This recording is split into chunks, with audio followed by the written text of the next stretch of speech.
So when I saw the pictures, I wasn't as excited for this Batmobile as I probably should have been because the Batman is right up my alley. But the pictures were so odd. The Batmobile looked so boxed in, compressed. I don't know what's wrong with it, but in the promotional pictures, it really wasn't that good.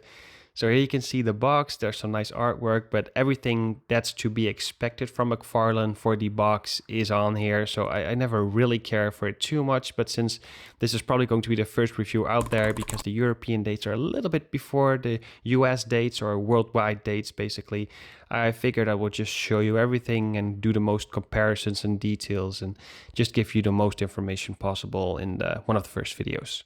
And unboxing this one was quite weird because it felt so light, and removing the plastic and the car, it was like getting nothing out of there. Very cheaply made car. First impressions, very bad because of the weight.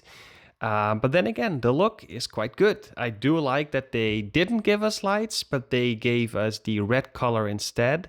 Not to say that I didn't prefer the lights, but what we got was quite nice, a nice alternative, even though I would have just paid for the lights anyway.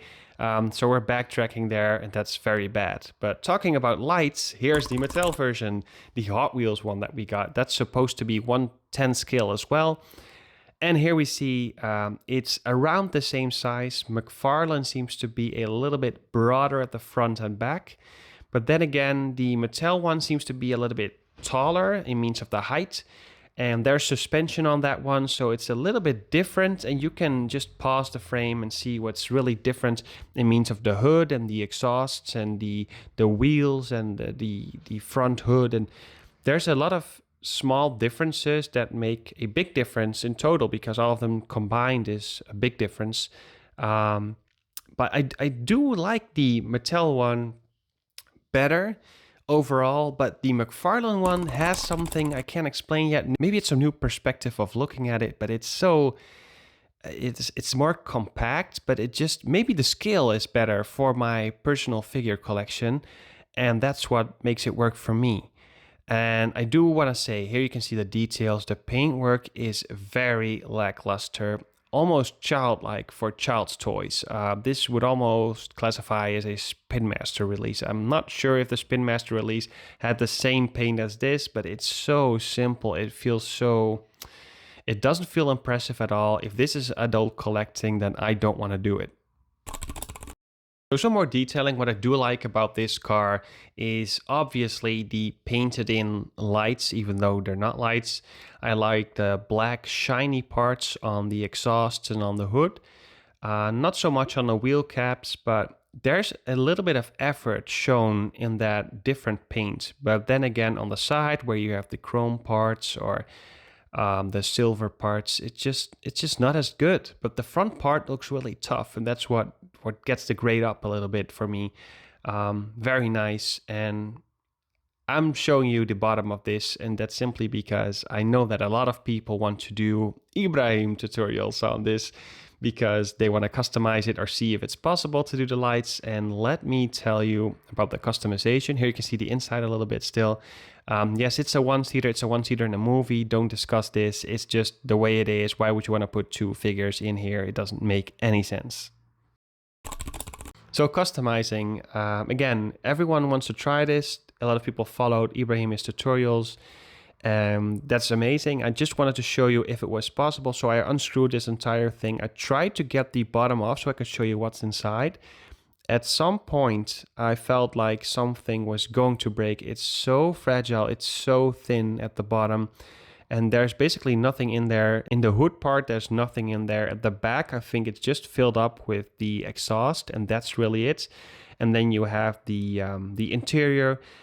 That's really it for this entire car. There's not much more to say. I think it's all hollow and just the connecting parts with around 8 screws. So in order for you to customize this, I wouldn't really recommend it just because it's so fragile. But then again, I know people are going to try and show me that it's, well, easy to do, or I need to be doing this or that. But I didn't want to ruin this because it's 90 euros. I think it's a lot of money for a Batmobile with not a lot of options to customize. I mean, the other ones at least have the lights and the sounds, and You have the placements for customizing lights, and it's a little bit easier to get off. This one doesn't have that, so I just wanted to be careful with that.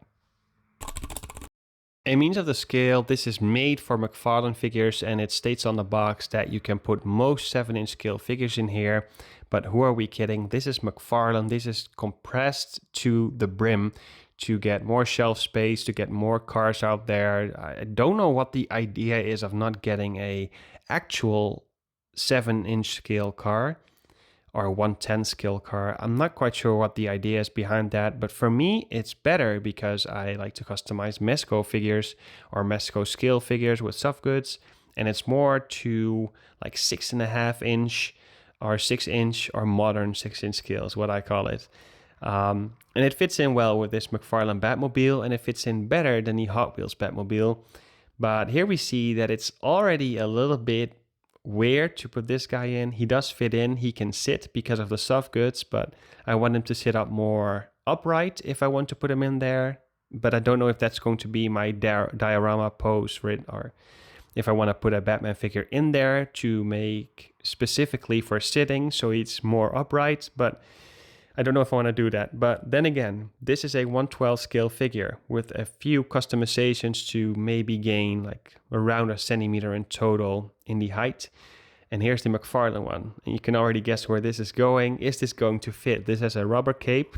But then again, the car is hollow. So yes, it can fit. But the way it's supposed to fit in is different than you would expect. You're basically just laying him there flat because he doesn't fit otherwise. It's looking so funky. Again, I don't know why people want to do this because it doesn't look good with these figures. These figures are not made to be put in the same brand cars. And that's stupid. It makes no sense to me yet again. But it's just for me, I like the Batman movie. So I wanted to get these figures, just put them in there and have this entire collection. So I got the Batmobile as well. The bikes, the drifter bike, the Batcycle, and all of the characters from the movie. And that's really it. I just wanted to get this, and it's better than I expected, but it's not as good as I would have hoped. It could have been so much better. I do like that it's very wide. It does have that beast attitude. It fits in better with the 1/12 scale, but no customization options and no lights. The Mattel one is better. I do rate it higher, but it's still not perfect. That means if Jazzing Dioramas is around the corner to make one, I'll definitely spend 5 times the amount that they're asking here to just get a definitive version there. And that's the way money works in this world. You just buy this one and then buy that one, and then at the end of the few years, I've spent around 200 or 300 euros on Batmobiles, and then someone comes around the corner to do a really premium version, fully accurate and stuff, with some lights, and charges a premium price. And then they say, why don't people pay 90 bucks for my cheap version? Because this is not adult collecting anymore. This is just a children's toy, in my opinion, that there's a lot of potential in here. You can really paint it, and if you put in a lot of work, you can make the lights work, but I don't know if I want to do that for this one. I'm just going to put this on the shelf as is, maybe just do a different body spray and just paint it matte or just a matte finish. I'm not quite sure yet what I'm going to do with this. It's a very nice Batmobile, but it's far from perfect and far from really good. It's just decent at best.